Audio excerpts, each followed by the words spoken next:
What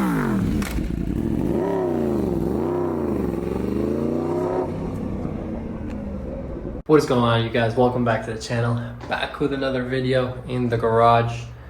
Last time I made a video in the garage, you guys enjoyed it and told me to make more, do more about cost of the collection, part breakdown, stuff like that. There's a lot of videos that I can talk about and film in the garage, but I recently got hit.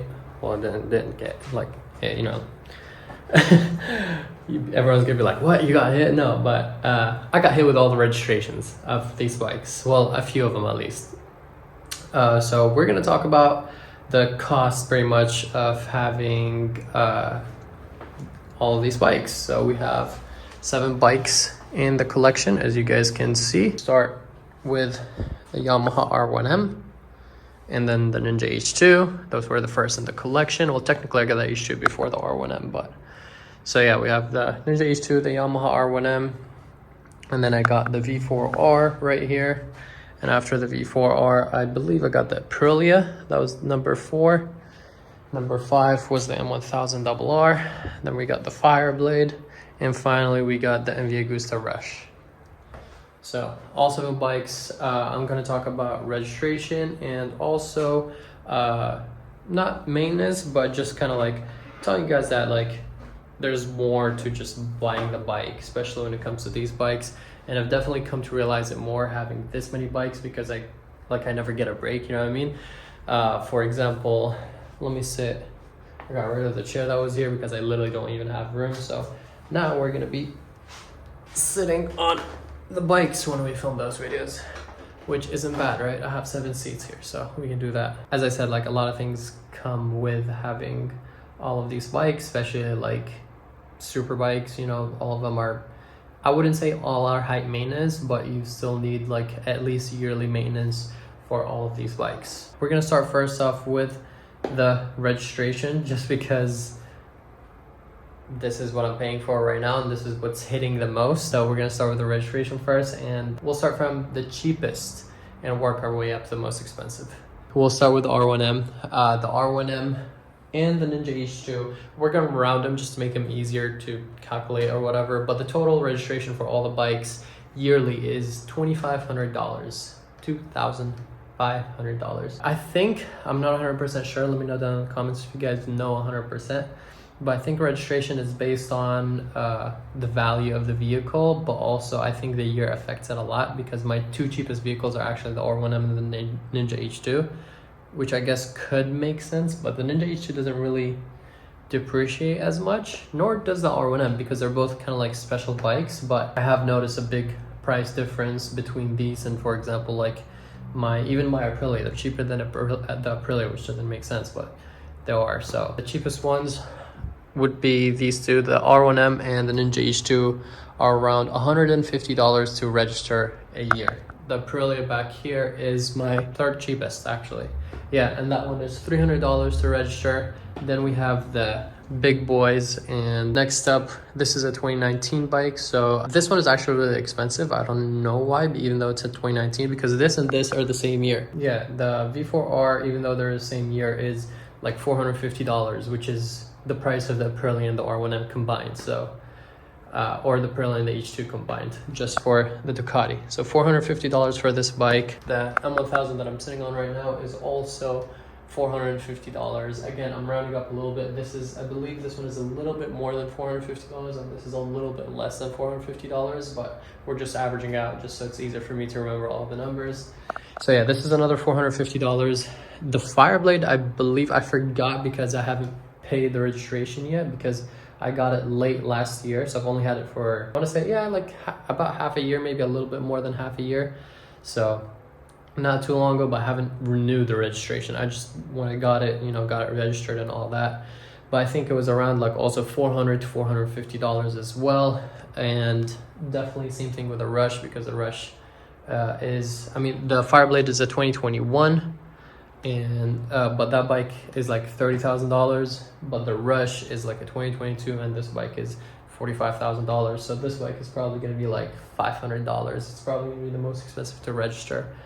Yeah, I should have known that, because not too long ago I got it because it had an MSO when I bought it. I'm the first registered owner of this bike, so when I had to pay the taxes and all that for it, you know, I registered it, which I think, if I'm not wrong, like $450 to $500, so within that range. But rough estimate of everything together is about $2,500 just for registration every single year. So that's number one, registration, $2,500 for all of these 7 bikes. So yeah, next up, which is very, very obvious, is tires. I'm actually, let me get off the R1M. We'll sit on some other bike in a little bit, but I use my tires mainly for the street. I don't hit the tracks or the canyons as often. I would like to hit a track more often, but there's no tracks nearby. The closest tracks are like 3 to 4 hours away, which is way too far, honestly. I don't hit canyons anymore just because I kind of got that out of my system in my first 2 or 3 years of riding. I used to go every once in a while with my friends, and a lot of people have gotten hurt or worse, so I don't really go there often. I go like very, very occasionally now. So most of the time I'm riding in like straight lines, commuting and stuff like that. There's not as many curves. The roads are very kind of like straight over here. So therefore tires, I like the Bridgestone's S22s right here. The Honda Fireblade and the Ninja H2 both come stock with the S22s, which allows me to think that they're pretty good tires. I honestly, I bought them before the Michelins. I wanted to try these for the track. I took the Michelins to the track and everyone was swearing by them, so I was like, fine, I'll try them. But honestly, I didn't get the hype, you know what I mean? They do take a minute to warm up and stuff like that.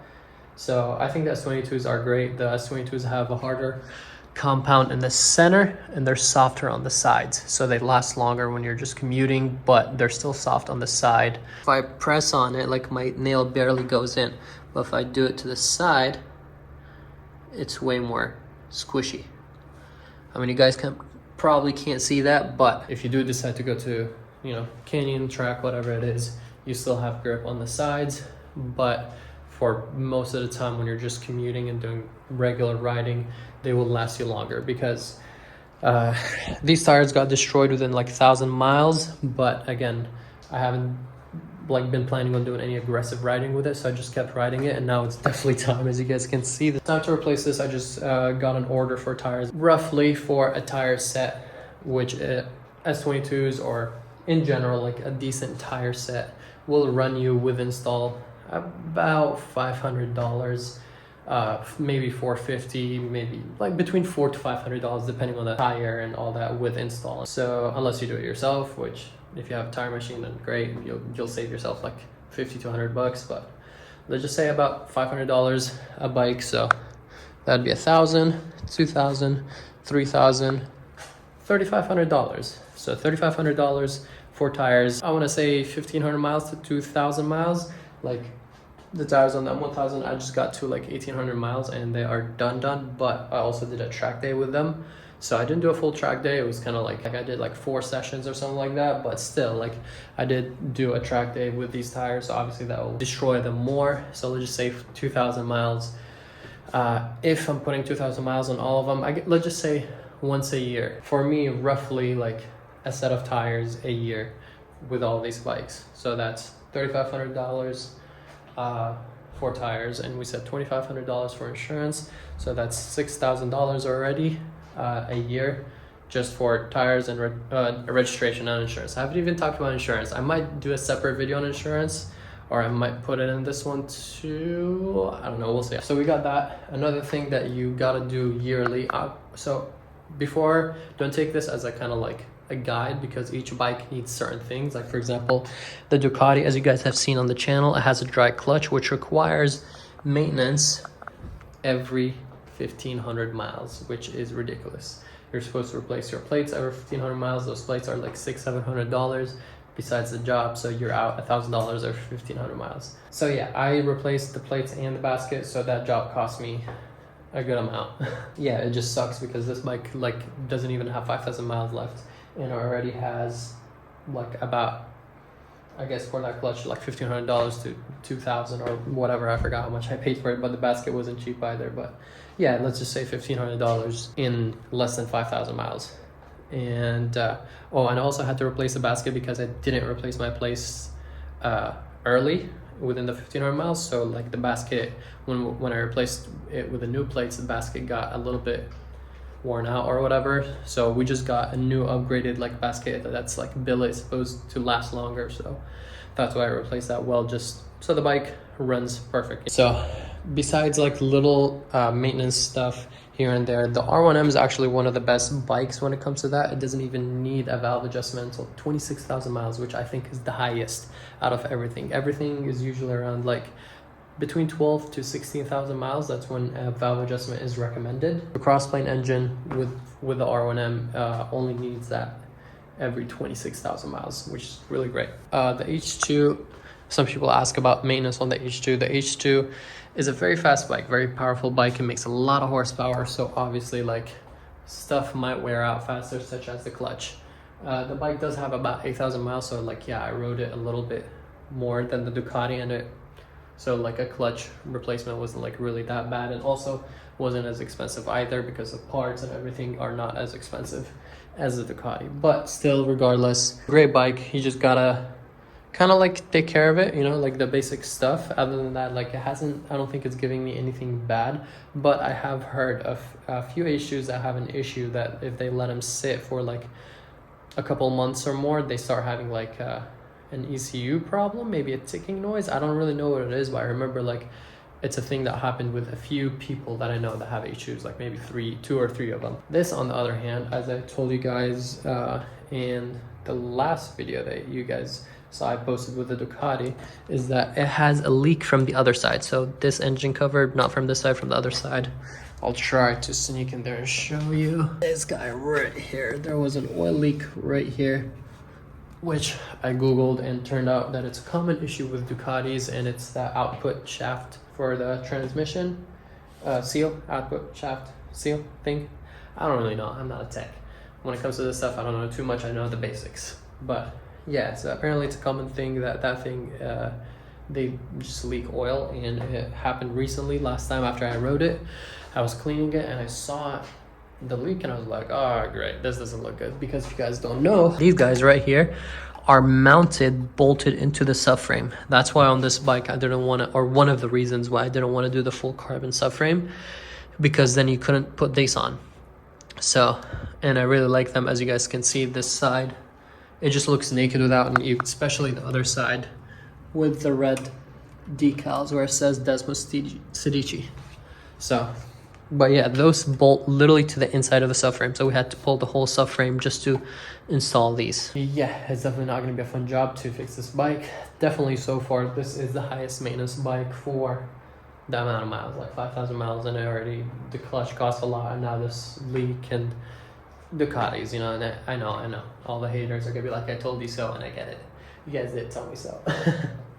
but like, you can't, how can you blame me? Look how good looking this bike is. In my opinion, this is the best looking bike in the garage. Let me know in the comments, which one do you think is the best looking bike in the garage? They all look good, obviously. That's why I have all these bikes, because I'm big on aesthetics. Like, that's why I got the Rush, because it's my favorite looking naked bike. So I feel like it fits, and it's a rare bike, and I don't know, it just looks really cool. But yeah, obviously the H2, the futuristic crazy bike. We have the beautiful M1000RR with my pretty much full carbon build. I just kept some of the white to keep the M look livery, and the Fireblade, I mean, that's one of the main reasons I got it. I just thought it looks really cool, and that's why I'm not doing, this is the one bike that has almost like no carbon besides the rear tire hugger. I am going to be adding a little bit more carbon to it, but I don't think too much, just because I think it looks really good as is, and I don't want to have all my bikes looking very alike, because the V4R and the M1000 look kind of similar. I kind of did a similar look while it has kind of like the bike's color theme in the front, and the rest is carbon, even though this one is completely carbon. So even the steering is carbon and then was painted red, as I've told you guys before. With this one though, I didn't do that, even though it would have been cool. I didn't think about that. If I did like full carbon, then painted it white, then put the stickers back on, but that would have taken a lot of work. Like, that was a lot of work and very expensive for the Ducati, so I wasn't sure. And this is like one of my dream bikes besides the H2. That and the H2 were my actual two favorite dream bikes, so I wasn't 100% about doing this for this bike.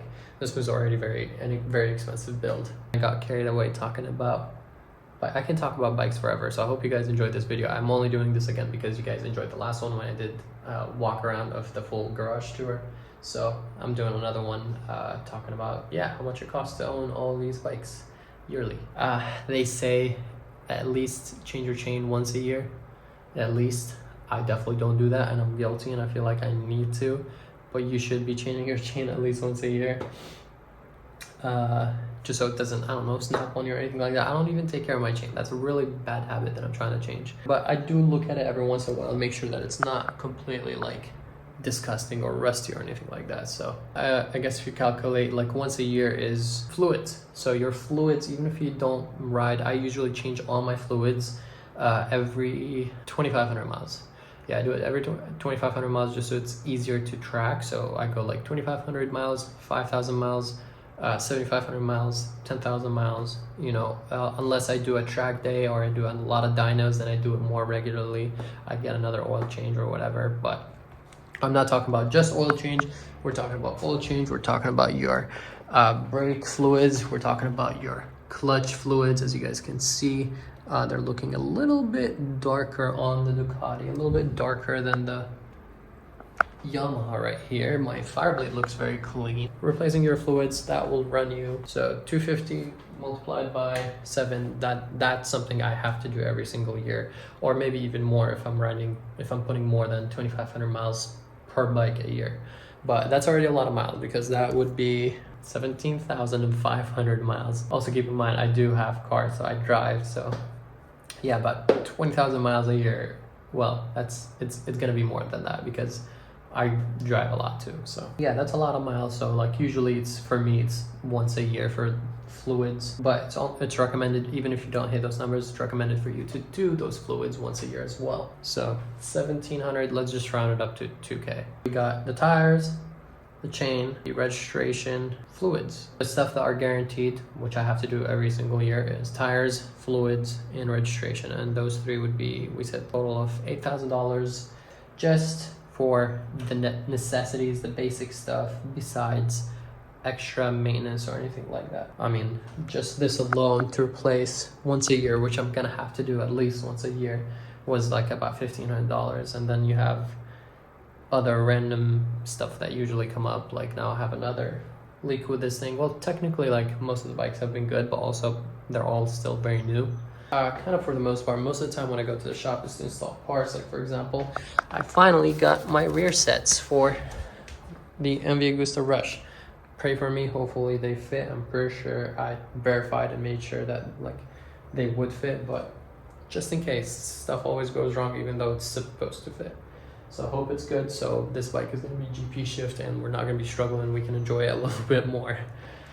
But especially that weather is getting better, because this bike, I've decided that it's not made for the stuff that I do. It's not made for like freeways, higher speeds. This would be fun to just go by the beach, you know, enjoy the vibes and nice sunny day, going slow so the wind isn't like killing you and stuff like that, just kind of vibing out, you know. Hopefully those will go on. Probably I might go tomorrow to install them, so I'll take you guys along with that. Obviously I'll film a video. What were we talking about? Oh, I was saying that like, yeah, usually I go to the shop just installing parts and stuff like that, not really often service besides the basic stuff. But now that I have this many bikes, I do feel like I'm going to get like a service, some sort of service or something I need for a bike, almost like at least every month. So yeah, it's definitely a lot and it gets a little bit overwhelming to maintain all these vehicles. It's not just buying a vehicle, you have to maintain it yearly. But yeah, for the most part I think that's it. But let's just calculate roughly, like let's, with the chain, with the random maintenance and stuff like that, at least $5,000 a month, regardless if you ride a lot or not, which is tires, fluids, and registration. Yeah, we said all these things were $8,000 plus $5,000, so $13,000 to maintain all these vehicles every single year. Honestly, not too bad. I thought it was gonna be more, not gonna lie. I thought it was gonna be more because I spend a lot of money on aftermarket parts. So, but just for basic maintenance, about $13,000 a year. Oh, there's other things like, yeah, I guess that they'll be added in the other stuff like brakes and stuff like that, but you don't really get brakes as often. Like most of the time, like I change the brakes on the R1M to upgrade them before I go to the track. That's mainly why I did it on that bike. So $13,000 yearly, just that's the cost of having this collection every single year. That's besides insurance. I think I'm gonna save insurance for a different video because I actually want to help you guys, give you guys some tips how to lower your insurance, and yeah, have more information about it. So I don't want to make this video insanely long like the last video I did in the garage, because as I said, I love bikes and I can talk about them forever. So if I ever hang out with someone that is obsessed with bikes, we always talk for a very long time. That is pretty much it for today's video. Hope you guys enjoyed. And let me know, what do you think? Is that like a fair price? Did I miss something that I'm supposed to get done more yearly? I hope you guys enjoyed this video. If you did, please drop a like and subscribe. The goal for this year is to hit 1 million. I know it's a very steep goal. I don't know if we'll make it, to be honest, but we'll try. All I can do is try and just keep making videos for you guys. So yeah, I hope you enjoyed this video.